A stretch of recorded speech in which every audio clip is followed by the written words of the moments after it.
40 nuances de Next.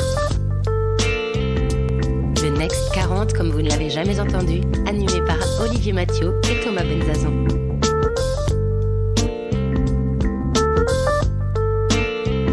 On se retrouve pour la seconde partie de 40 nuances de Next, 40 nuances de Mathieu Buscher, fondateur de Klaxoon.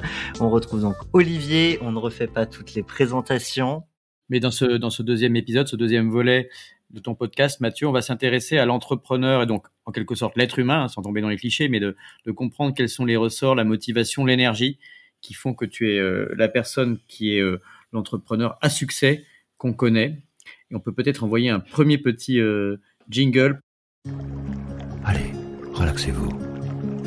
Et maintenant, on parle de vous ?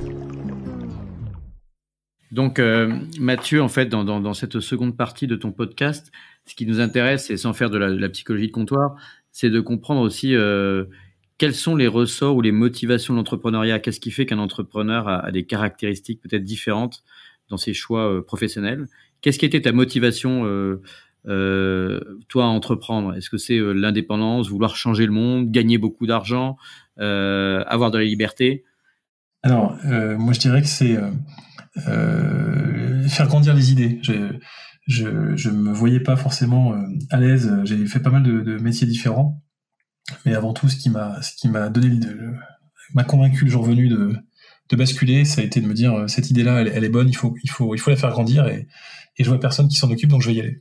Avant même d'avoir décidé de te lancer dans l'aventure entrepreneuriale, si on remonte le fil de la vie de Mathieu, il y avait un gosse qui a peut-être eu des leçons de vie, qui avait peut-être des rêves déjà à l'époque. Voilà, si tu t'allonges en fait sur le divan simplement, et on apprécierait beaucoup, de quoi tu te souviens, quelles sont les grandes leçons de vie que t'as retenues?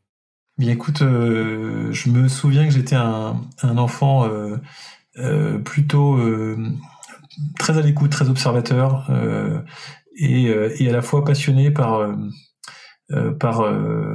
les télécommunications, cette notion de communication magique par le numérique. Moi, j'ai grandi avec dans les années magiques, là où on voyait le PC, l'ordinateur personnel arriver avec du multimédia, Internet au fur et à mesure. Quand j'ai eu à peu près 16 ans, Internet est arrivé. Donc, moi, j'ai vraiment vécu cette phase avec le portable, en plus le téléphone portable, où les technologies tout d'un coup nous ont permis d'être connectés alors qu'on n'était pas au même endroit. Et ça m'a toujours passionné. Et puis un point clé, c'est que j'ai toujours été passionné par la notion de collectif, cette notion on peut essayer de résoudre des problèmes à plusieurs. Un exemple qui illustre ça dans ta vie de jeune gamin ou de jeune adulte? C'est venu très tôt. Ouais, c'est venu très tôt, puisque je me rappelle que j'étais parmi les plus grands d'une bande de copains. Alors mes parents étaient restés connectés à leurs amis étudiants et on se voyait plusieurs fois par an. Et ça faisait une super bande d'une vingtaine d'enfants où on était amenés à devoir se débrouiller tout seul, à inventer nos jeux. Et j'étais toujours hyper intéressé à inventer des nouveaux jeux où on allait pouvoir faire parler et faire participer tous les âges, parce qu'il y avait évidemment tous les âges, de 6 à 15 ans. Et à chaque fois, c'était un vrai plaisir de me dire, tiens, comment est-ce qu'on peut faire en sorte qu'il n'y en ait pas un qui soit juste en train de suivre les grands qui jouent au foot, ou que les petits soient dans leur coin et qu'on se parle pas, mais qu'est-ce qui nous ferait tous jouer ensemble. Donc, tu avais déjà le souci de l'intelligence collective et de faire participer chacun de manière collaborative. Exactement. Je serais curieux de savoir les jeux que tu as inventés. Mais finalement, des jeux où tu vas avoir des séquences qui vont faire appel à chaque forme à chaque type de centre d'intérêt.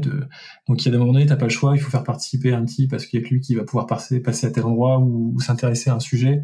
Et en fait, c'est passionnant de voir quand tu commences à avoir ce souci et cette alchimie qui fonctionne, de voir la dynamique que ça crée. Et encore aujourd'hui, on est 30 ans plus tard, c'est des amis très forts. Et c'est vrai que ça, je l'ai reproduit ensuite en colo. Je me rappelle à 12 ans avoir été en colo avec les mêmes logiques. En classe, bref, ça s'est poursuivi.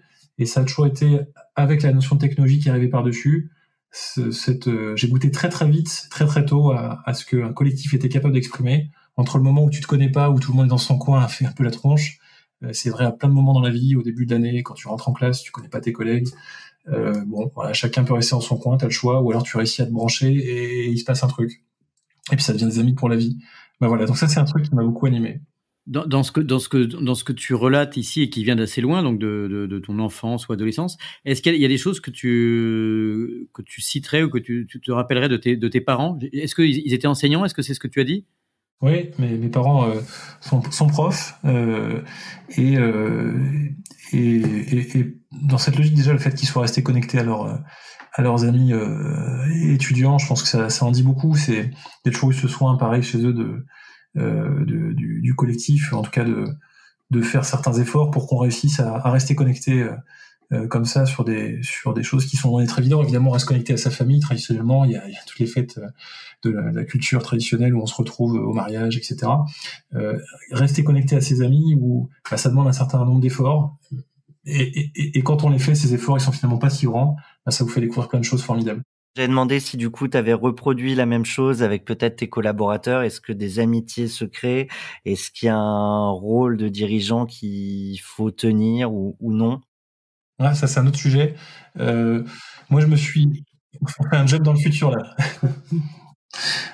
Écoute, c'est un sujet sur lequel j'ai souvent été assez mal à l'aise de trouver la bonne distance avec les équipes, parce que je me suis retrouvé très jeune. J'ai lancé ma boîte alors maintenant c'est presque vieux, mais à 27 ans, je suis parti pour monter Klaxoon et j'étais pas encore papa, donc j'avais pas encore toutes les visions ou toute la perception, la bonne perception de ce à quoi on est confronté dans la vie. Et donc ça m'a souvent interrogé de savoir à quel moment quel était le bon ton à trouver. Est-ce qu'il fallait être pote, pas pote, etc. Et je me rappelais souvent avoir été à pas du tout apprécier la fausse amitié, le côté cool qu'on nous propose des fois pour faire tomber des barrières. Mais ça c'est un truc qui m'a toujours bloqué, et je crois que la sincérité c'est quelque chose que je recherche particulièrement et que je pense nécessaire au fonctionnement d'un bon collectif. Et dès lors qu'on est dans l'amitié feinte, ou en tout cas la fausse détente, je pense qu'on fausse vite la qualité de la relation et la sincérité, et puis forcément un jour c'est contre-productif pour le fonctionnement collectif. Donc j'essaie toujours de trouver d'être dans une sincérité. Alors oui, des amitiés sont nées dans cette aventure, évidemment. J'ai des amis aujourd'hui qui travaillent dans l'entreprise, d'autres qui en sont partis. Mais je cherche pas du tout à ce que ce soit une règle ou à ce qu'on soit amis pour qu'on fonctionne ensemble. Est-ce que tu saurais dire quel type de manager tu es, si tu te définis en tant que tel? Est-ce que le management, c'est quelque chose que toi tu apprécies dans les tâches ou les différentes fonctions du chef d'entreprise, ou est-ce que c'est quelque chose que tu délègues? Et d'une certaine manière, pour prolonger cette question, est-ce que tu as évolué en tant que manager et forcément en tant que personne avec la croissance de ta société et donc dans l'interaction avec tes équipes?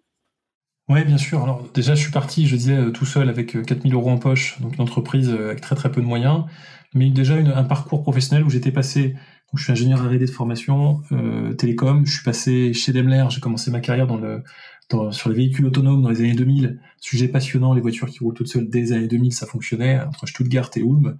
Et puis je suis rentré en France en 2004 en pleine crise de l'informatique. Je voulais justement évoluer vers la notion de manager que je connaissais pas bien, et on m'a proposé chez Valeo de rejoindre une superbe école du management qui est la production. Donc je me suis retrouvé responsable de production dans une usine à côté de Dijon, et c'est là que j'ai découvert les méthodes agiles industrielles. Donc ça a été un vrai plein de découvertes, plein de surprises.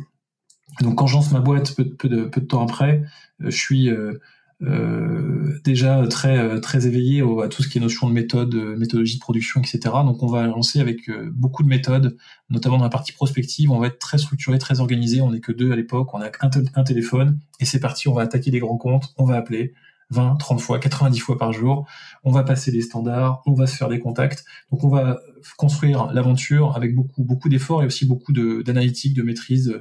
Tous les jours, on fait un point, on analyse pourquoi on nous a pas répondu, qui nous a répondu, à quel discours précisément, à quel point, etc.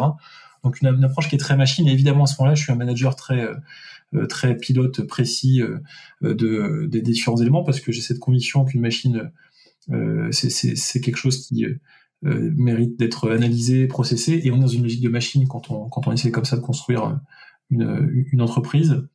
En tant que pilote de l'avion 40 nuances de Next, on va te proposer de poursuivre dans la tête de Mathieu Buscher.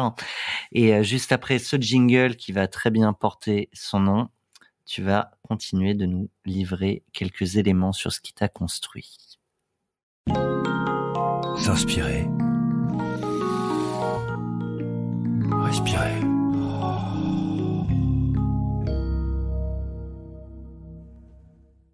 Parce que très souvent, on dit que l'entrepreneur, bon, il consacre une grosse partie de son énergie et de son temps à son entreprise. Mais enfin, ce qui est intéressant aussi, c'est de voir où est-ce que tu peux puiser de l'inspiration par ailleurs. Est-ce que tu lis, est-ce que tu fais du sport, est-ce que c'est dans ta famille? Enfin, qu'est-ce qui fait que tu arrives à rester une personne équilibrée, à la fois en traversant les tempêtes et les succès? Bien écoute, je fais beaucoup de pas de côté.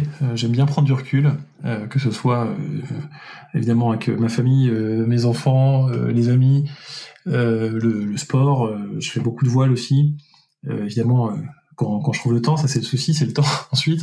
Mais en tout cas, pour prendre, ne serait-ce que faire la démarche, même si c'est pas beaucoup de temps, mais sortir du quotidien, aller voir à côté, y compris d'un point de vue professionnel, aller s'inspirer, voir des points de vue différents, des différentes tailles d'entreprise. Et c'est d'ailleurs comme ça que j'avais croisé Arnaud Giraudon en allant à l'autre bout du monde, à San Francisco, découvrir ce qui se faisait là-bas. Donc ces différents points de vue, et ça a été très tôt dans ma carrière. Je suis parti donc en Allemagne.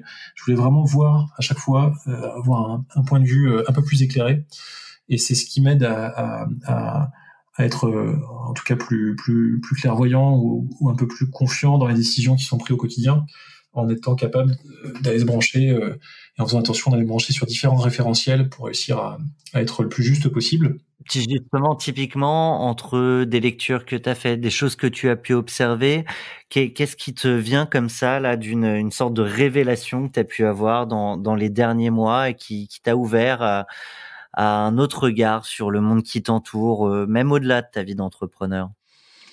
Alors je sais pas si j'ai une révélation ces derniers mois. En tout cas, on a déjà eu beaucoup de sujets à traiter pour maintenir l'activité, la développer, s'adapter, etc. Donc ça, on est dans une séquence là où depuis 6 mois, on est dans une transformation permanente et on est drivé par cette contrainte Covid. Donc on peut dire que là, j'ai pas vraiment le loisir de penser à autre chose, et on est vraiment dans cette notion d'adaptation. Pour autant, comme je disais, j'essaie de sortir, d'aller me connecter à d'autres référentiels, de prendre un peu de temps. Et par exemple, j'ai toujours pris soin d'avoir 3 à 4 semaines de vacances l'été, partir naviguer avec les enfants, changer complètement de connexion, pas répondre au téléphone. Et d'ailleurs, c'est quelque chose qu'on peut souvent me reprocher. Je suis pas très dispo, ni par LinkedIn, ni par mail, ni par ce que vous voulez. J'essaie de pas me faire dicter mon emploi du temps, et ça depuis toujours, depuis 10 ans. Et je crois que c'est une des choses qui m'a le plus protégé et qui m'a permis d'avoir le plus de recul. C'est qu'évidemment, plus vous grandissez, plus vous avez des contraintes, plus on vous sollicite. Et je pense qu'il faut rester maître de son agenda, de son temps. Évidemment, il faut être structuré, mais ça fait aussi partie du jeu que de garder sa propre vérité dans un moment où on est des fois très connecté. Donc ça n'empêche pas, à l'inverse, de réussir à faire des réunions les plus diverses possibles pour réussir à résoudre les problèmes du quotidien, mais toujours dans un mode où c'est planifié, c'est organisé, et c'est pas les hasards en permanence très très aléatoires et très contraignants qui viennent de l'extérieur qui vous font être toujours dans la réaction. Donc ça, c'est un exercice pas facile. Mathieu, il y a, alors sans que ce soit une révélation non plus, mais il y a un sujet que j'aimerais aborder avec toi. Tu l'as dit, tu es depuis peu papa. Tu es également un entrepreneur dans la tech. Il y a un très beau reportage sur Netflix qui s'appelle Derrière nos écrans de fumée, où il y a tous les repentis des GAFA, celui qui a créé l'Infinscroll, donc tous les product managers des plus grandes entreprises tech du monde, qui reviennent un peu sur finalement les dérives, et notamment autour de l'algorithme algorithmes, de ce que ça impose dans nos relations au monde, nos relations entre citoyens.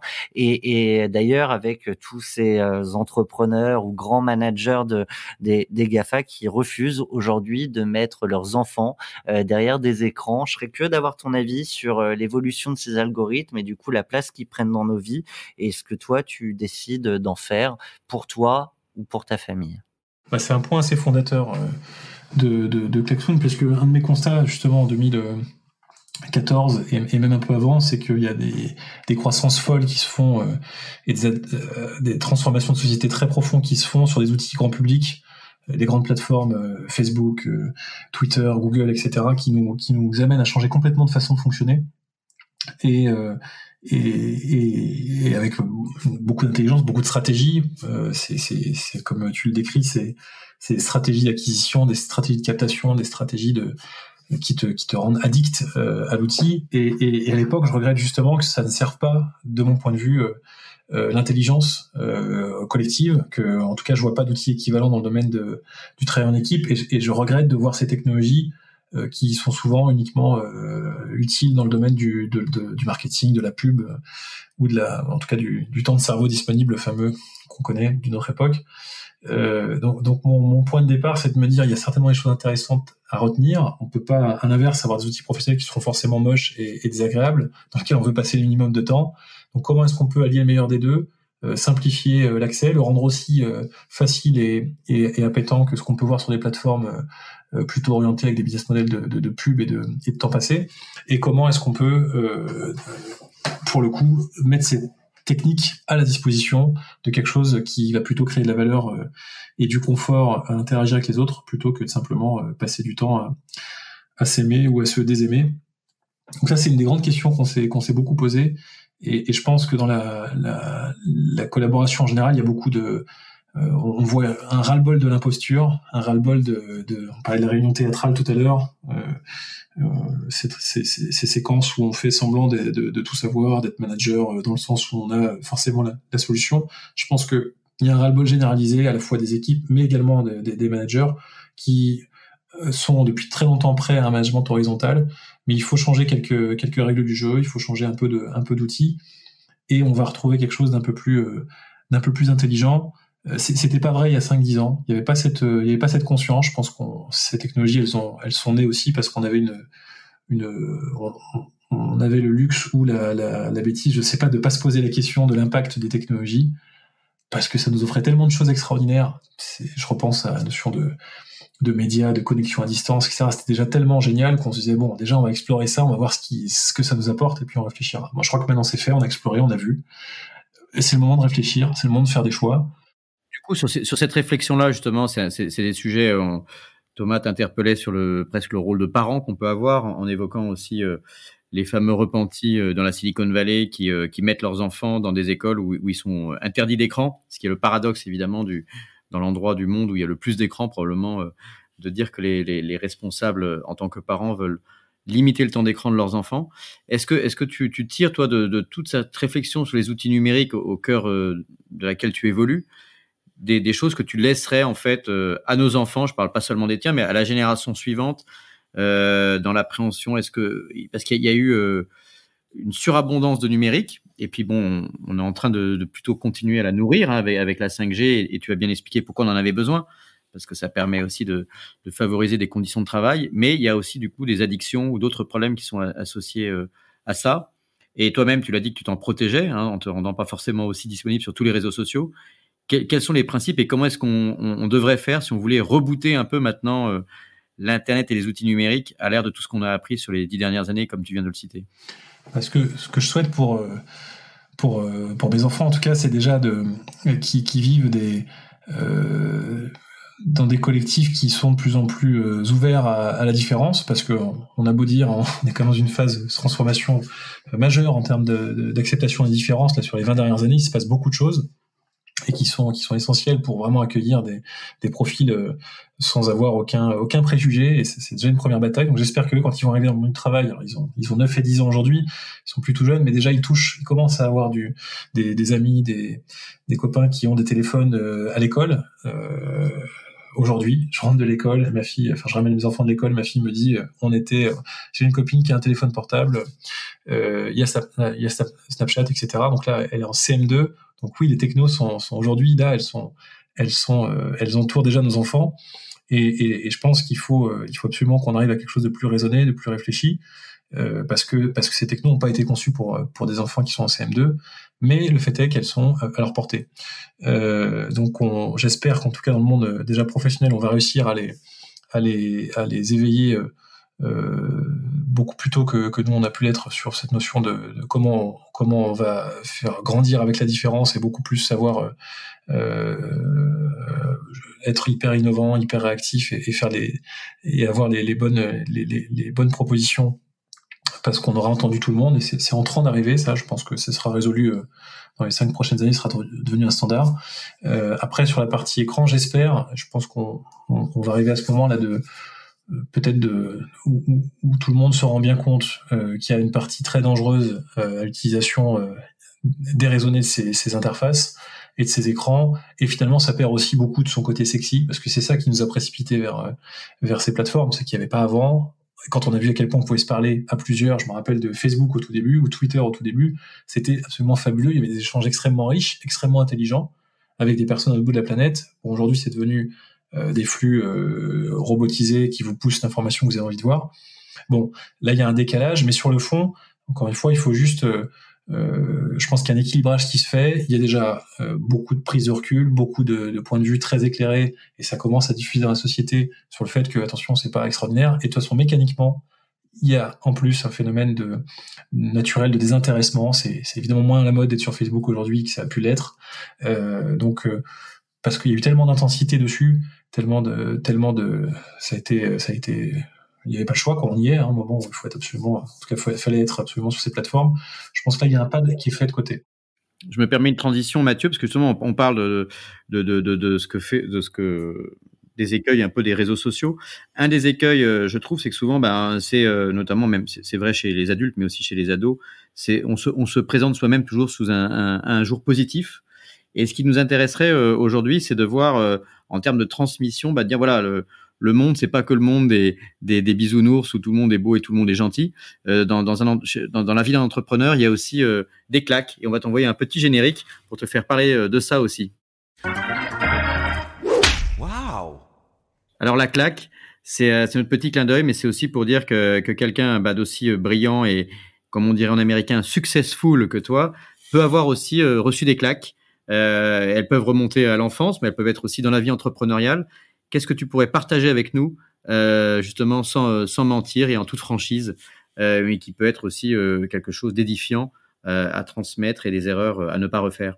Et pour ton information, il nous reste environ 7 minutes avant que tu files dans une réunion qui, on en est sûr, ne sera pas une réunionnite. Qu'est-ce que je peux partager? Déjà d'un point de vue éducation, parce que je pense que c'est un truc hyper important dans le parcours évidemment de tout futur entrepreneur. On a l'impression qu'il y a des cases obligatoires ou peut-être des profils obligatoires. Je pense que ça c'est quelque chose qu'il faut absolument faire tomber comme idée. Il y a absolument pas de parcours ou pas de diplôme qui serait à mon avis plus meilleur qu'un autre dans quelques domaines que ce soit. C'est avant tout une démarche de sincérité, de trouver ce qui nous parle. Et me concernant, j'ai fait un parcours, c'était un collégien, un bon élève sans plus, un bon lycéen, qui a quand même failli jamais passer en première S parce que on m'avait décrété en seconde que je serais jamais ingénieur, parce que j'étais pas très attentif. J'avais des moments où je pensais justement un peu peut-être à d'autres sujets. Et donc on m'avait décrété en milieu d'année que c'était fichu, qu'il fallait pas rêver, je serais jamais en première S. Donc à l'époque première S c'était la voie obligatoire pour devenir un jour ingénieur, donc c'était fini. Mes parents étaient évidemment très tristes de voir que leur fils apparemment ne suivait pas suffisamment bien, on n'était pas capable de comprendre suffisamment bien les matières, et en fait c'était qu'une question d'intérêt à l'époque, c'était pas une question de compétences. J'ai eu la chance de croiser des profs qui étaient à l'époque, qui ont bien voulu me laisser un peu plus une seconde chance, et puis ça l'a fait. Et un peu plus tard, je suis rentré en école d'ingénieur, une école plutôt prestigieuse, l'INSA, juste après le bac, donc il fallait avoir des très bonnes notes. Et puis là, rebelote. J'étais un peu déçu à l'époque du type d'enseignement qui était à mon goût trop scientifique. J'avais un peu une image de l'ingénieur comme un diplôme très large où on avait à la fois une vision des sciences mathématiques, logiques, etc. et aussi pourquoi pas des sciences humaines. Et c'est pas ce que j'ai trouvé à l'époque. Ça a beaucoup changé depuis. Mais moi, ça m'avait vraiment déçu et j'étais parti faire autre chose. Je m'intéressais au cinéma, à la culture. Donc, résultat, en deuxième année, je me suis fait virer de l'INSA. En plein mois de juillet, voilà, je me suis fait virer de la belle école d'ingénieur, donc j'étais plus nulle part, puisqu'il n'y avait pas d'équivalence à l'époque, et j'étais pourtant en bac+2, mais bon, je me suis retrouvé à la fac, à trouver, coup de bol, on a bien voulu de moi en deuxième année de Doug à l'époque, donc deuxième année de licence, et j'ai pu rattraper, rencontrer des personnes formidables, et redécrocher l'entrée dans une nouvelle école, mais se faire virer de l'INSA, je fais partie des rares peut-être de l'époque qui s'est arrivé. C'était la méga claque. Je crois que tout le monde c'était fini quoi. Je serais plus jamais rien du tout, ingénieur ou quoi que ce soit. Et à chaque fois, bon, je me suis toujours dit, c'est pas si grave. C'est pas si grave. Il y a des choses bien pires qui peuvent nous arriver, qui peuvent m'arriver. Et on va prendre du recul. Et c'est vrai qu'il y a des moments comme ça où vous vous dites c'est fou, je fais le truc complètement à côté, ça arrive à personne d'autre. Je dois être un raté. Bon, c'est des idées qui peuvent vite venir. Je pense que et c'est l'histoire de Klaxoon est pleine de ces moments-là. Ce qui vous paraît la norme à un moment donné, ça ne tient pas bien longtemps. Aujourd'hui, ça paraît complètement banal de passer d'une école d'ingé à une formation professionnalisante sur, par exemple, le métier de menuisier. J'ai des collègues et des amis qui ont fait ça, et c'est beaucoup plus accepté, et heureusement, parce que ça me paraît bien plus normal dans le développement personnel d'aller s'intéresser à tout type de métier sans qu'il y ait une gradation ou une hiérarchie des rôles ou des diplômes.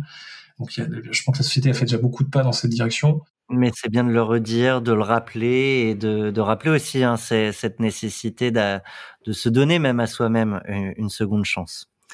Un petit mot rapide, hein, Mathieu. Je suis désolé, en vrai, on se regardait avec Olivier en se disant qu'on avait encore des milliers de questions à te poser, mais on a deux sujets encore qu'on aimerait traiter avec toi avant que tu files. Le premier, c'est la carte blanche. Comme tu le sais, dans 40 nuances de Next, on permet à un entrepreneur d'avoir 1 minute et carte blanche complète avec le micro pour s'adresser aux entrepreneurs ou non entrepreneurs d'ailleurs qui nous écoutent. Et la deuxième partie, et elle est essentielle aussi, c'est notre rubrique Sista où les entrepreneurs du Next 40 partagent le micro avec une Sista de leur choix, hein, une entrepreneur qui leur parle. Donc je vais arrêter de parler pour te faire gagner du temps et je te propose de partager ta carte blanche. Carte blanche pour 40 nuances de Next. Alors, ma carte blanche va forcément être liée à un sujet qui me tient à cœur, qui est le collectif. Je pense que si vous avez quelques instants à consacrer à la façon dont vous travaillez en équipe au quotidien, c'est un sujet qui est à la fois très banal, qui paraît évident, parce qu'on se jette évidemment tous dans le quotidien avec avec des réflexes et des habitudes qui sont bien inscrites. Et pour autant, ça mérite et ça vaut le coup de s'intéresser à notamment des nouvelles méthodes de management qui sont, pour certaines, très anciennes, mais qui sont terriblement efficaces et qui apportent très simplement de vrais changements. Donc ma carte blanche, elle serait de s'intéresser au-delà des grandes idées qui nous préoccupent aujourd'hui et sur lesquelles on voit des fois des défis gigantesques et qui nous paraissent insurmontables, c'est de penser à l'approche Kaizen. C'est l'approche des petits pas, des petits changements qui sont extrêmement puissants pour aller vers des choses qui nous paraissent extrêmement inaccessibles. Et donc de commencer par s'interroger sur qu'est-ce qui fait tenir le collectif au quotidien, qu'est-ce qui vous fait avancer au quotidien, de faire en sorte que dans ce quotidien il y ait une dimension de plaisir ou de petites victoires tous les jours, pour que on puisse avoir une chance d'avoir un collectif qui tienne jusqu'à aller décrocher la lune et des choses qui paraissent à ce stade insurmontables. Donc c'est vraiment une approche qu'on applique chez Klaxoon. On vise très haut et à la fois on essaye déjà de résoudre des problèmes qui nous paraissent qui sont tout petits, et on y prend du temps, on y passe du temps. Encore une fois, il n'y a pas de gradation entre un grand problème et forcément il faudrait passer un temps fou et un tout petit problème qui bien souvent est le vrai caillou dans la chaussure qui empêche d'avancer. Écoute, merci pour ce petit moment d'inspiration. On entre aussi donc là, dans la dernière partie de ton podcast, Mathieu. Et il s'agit de mettre un coup de projecteur sur ce qu'on appelle une sista, donc une entrepreneur au féminin, car on a aussi militant à 40 nuances de Next, et on a envie de compenser en quelque sorte la tendance naturelle qui est un milieu quand même techno, start-up, innovation très masculin. Pour le moment. Pour le moment, mais ça peut bouger. Et donc, c'est l'occasion pour des gens inspirants comme toi de donner cette chance et la parole à quelqu'un. Donc, tu as pensé à une sista ? Oui, tout à fait. Alors, dans ce moment de transformation majeure où on vit pas mal de bouleversements et où on en a parlé, la notion de durabilité s'impose dans le quotidien, je voulais mettre à l'honneur une entrepreneur engagée dont l'action touche des sujets qui nous tiennent à cœur tous, notamment l'impact, la quête de sens et ce désir de transformer les organisations. Et il s'agit d'Adèle Gallet, la cofondatrice de Ticket for Change. Et la question que j'aimerais lui poser, on a parlé du Covid et comment la Covid transforme, bouscule les entreprises, et comment on espère que cette transformation soit pas juste très momentanée et qu'elle va bien permettre de transformer plus largement et plus profondément la société en termes de méthodes et de transformation digitale. Et ce que je voudrais savoir, c'est est-ce que tu penses que ces réflexions actuelles vont également aider les entreprises à accélérer leur transformation pour aller vers plus d'impact social et environnemental? Eh bien, merci Mathieu. Notre associé Solène Etienne va lui poser la question en ton nom. Je sais qu'elles se connaissent bien, donc on aura le plaisir de donner la parole à Adèle, qu'on va appeler dans quelques instants. En attendant, voilà, c'était 40 nuances de Mathieu Böscher de Klaxoon. Merci à toi. Mathieu. J'étais moi-même ravi de voir qu'on pouvait réussir et entreprendre sans forcément être à Paris. C'est pas la seule chose que je retiens de tout ce que tu as raconté, mais tu as parlé aussi de ton ancrage territorial, et c'est réjouissant de montrer que le numérique, surtout dans le monde d'après, va peut-être permettre de déconcentrer la France et de recréer un peu de dynamisme partout sur le territoire. Toi, tu avais commencé avant le confinement, et j'ai l'impression que la tendance est en train de s'affirmer partout. On voit plein de Parisiens qui partent. Moi, je vis à Marseille, j'en vois arriver. J'imagine qu'on en voit arriver pas mal aussi en Bretagne. Donc voilà, c'est aussi ce monde d'après qui est assez enthousiasmant. Tout à fait. Ce qui est hyper enthousiasmant aussi, c'est qu'on redécouvre Paris, je trouve, de la bonne façon. Moi, je prends plaisir et je vois plein de personnes qui prennent plaisir à aussi découvrir Paris sous un autre angle que simplement la contrainte du métro le matin. Et c'est aussi un lieu formidable où on rencontre des personnes qui viennent du monde entier. Donc, je pense que les deux, cette notion de réinvestissement du territoire, elle passe aussi par le fait de redécouvrir des lieux qui aujourd'hui sont dénaturés. Eh ben nous, on aura plaisir à te redécouvrir encore un peu plus, peut-être dans un futur épisode de 40 nuances de Next, parce que tu l'as compris, beaucoup de questions sont restées dans les tiroirs. Donc, on te donne rendez-vous très prochainement, une fois qu'on aura fini de découvrir nos autres entrepreneurs du palmarès. Merci à toi, Mathieu. La parole est à Solène et Adèle.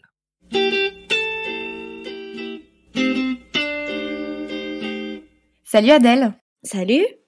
Alors Adèle, t'es la cofondatrice de Ticket for Change. Est-ce que tu peux nous dire en 3 mots quelle est la mission de Ticket ? Oui, alors la mission de Ticket, en une phrase, c'est activer les talents de chacun pour résoudre nos problèmes de société. Et donc ce que ça veut dire, c'est qu'on est persuadé qu'en chacun de nous, on a le pouvoir et l'envie de s'engager pour résoudre des enjeux de société, et qu'il suffit d'activer cette envie en chacun, qu'elle est présente et qu'elle a juste besoin d'un déclic. Alors, vous avez déjà accompagné beaucoup d'entreprises dans cette logique d'individus. Est-ce que tu peux me dire quel est le plus gros défi que vous avez réussi à relever ? Alors, le plus gros défi, en fait, je pense, c'est vraiment d'arriver à mobiliser toute une communauté autour de Ticket. Je pense que c'est notre plus grande fierté. C'est que tous les gens qu'on a accompagnés, aujourd'hui, on a fini une mesure d'impact. On a 117 000 personnes qui sont passées par tous nos programmes depuis 2014, en ligne ou en présentiel. Et en fait, ce qui est le plus fort, c'est toutes ces personnes qui restent vraiment dans la communauté Ticket for Change et qui peuvent ensuite en parler autour d'eux, qui peuvent en fait être vraiment des ambassadeurs. Et aujourd'hui, on a des milliers de personnes comme ça qui restent liées à Ticket for Change d'une manière ou d'une autre, qui continuent à nous aider, qui continuent à faire même des formations Ticket for Change, à en parler. Et en fait, c'est ça la plus grande puissance, je trouve, aujourd'hui de Ticket for Change, c'est d'avoir d'être arrivé à fédérer cette communauté autour de nous pour que ce soit pas juste l'équipe, c'est-à-dire les 26 personnes de Ticket qui portent ces messages, mais des centaines et des milliers de personnes. Super. Est-ce que aujourd'hui, dans le contexte actuel, est-ce que tu penses que ce contexte, il va aider les entreprises à accélérer pour aller vers plus d'impact sociétal et environnemental? Et je t'avoue que cette question n'est pas la mienne, mais celle de Mathieu Beuchard, le CEO de Klaxoon. La question piège. Non, c'est évidemment pas du tout une question piège. C'est une question hyper importante. Je pense qu'il y a une petite différence entre ce que je pense et ce que j'espère. Évidemment que Alors dis-nous les deux. Ouais, je l'espère évidemment à 12 000%. Je ne peux que espérer ça. Aujourd'hui, on le sait, on est un peu à un carrefour. Il y a deux options possibles. Il y a cette option-là que j'espère de tout mon cœur, qui est que ça accélère et que du coup on se rende compte qu'on peut plus faire comme avant et qu'il faut rendre les entreprises plus résilientes, plus durables, plus humaines aussi, pour qu'elles puissent elles-mêmes survivre. Déjà, c'est une question purement économique même. Et puis pour qu'on puisse évidemment, maintenant c'est même plus du long terme, à moyen terme, rendre la situation plus soutenable et notre société plus durable. Après, il y a, voilà, on le sait, une autre voie qui est possible, qui est évidemment celle que je ne souhaite pas, qui est qu'on reparte comme en 40 et qu'on refasse les mêmes erreurs et qu'on retourne sur des logiques de croissance et de performance, voilà, déraisonnées et sans penser aux impacts soit écologiques, soit sociaux. Donc voilà, je ferai cette différence. Je suis malheureusement pas devin, sinon ça se saurait et je peux pas prévoir. En tout cas, ce que je peux dire, c'est qu'aujourd'hui, avec Ticket for Change et avec évidemment énormément d'acteurs autour de nous, on travaille d'arrache-pied à ce que ce soit la première solution qui se réalise et avec tout un collectif d'entrepreneurs, de 400 000 entrepreneurs qui s'appelle Nous sommes demain. On a travaillé à un plan de relance, enfin à des propositions de plan de relance pour vraiment les faire passer dans le plan de relance du gouvernement, qui ont été présentés à des ministres fin août avec le collectif Nous sommes demain. Donc on travaille d'arrache-pied à co-créer ce fameux monde d'après et à ce que cette première solution soit celle qui soit choisie. Mais voilà, aujourd'hui, on est encore dans ce carrefour et on peut pas dire ce qui va se passer. En tout cas, on espère que ce monde d'après ne reste pas juste un concept, mais que ça devienne une vraie réalité. Tout à fait. Eh bien, merci Adèle, et on va suivre de très près les actus de Ticket for Change. À bientôt. À très bientôt. Merci beaucoup, Solène. 40 nuances de Next. Le Next 40, comme vous ne l'avez jamais entendu, animé par Olivier Mathieu et Thomas Benzazan.